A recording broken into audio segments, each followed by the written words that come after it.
Alright, here is a barn tack hack on converting a bridle to a bitless bridle. So we use a lot of little Shetland ponies for lessons, and if a pony is qualified for small children, they are probably qualified for being ridden in a halter. And you know, the littlest kids really don't have nice enough hands to use a bit.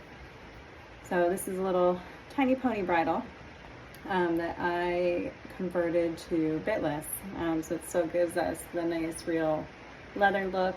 I would be fine with them using it in a little show locally, and I like this one even though it's kind of a cheap bridle. It has some really decent padding in the noseband because that's where most of our pressure on the pony is going to go to. So if you have some extra old dead halters lying around, you can cut the rings off that are underneath the halter and take your cheek piece and put that ring on your cheek piece. And this also gives it a little bit more of the look of having a bit. From a glance, this ring is going to sit close to where the bit would sit. And then what I want to do is drop my cheek piece low enough that my noseband can run through it.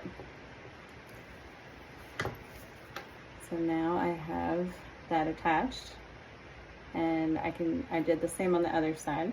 The only problem with leaving this alone, I'm going to go ahead and buckle my noseband, is that that ring is a little prone to slipping off of your noseband when the noseband is open, and as the rider might use the reins, it's going to separate and pull downward like that.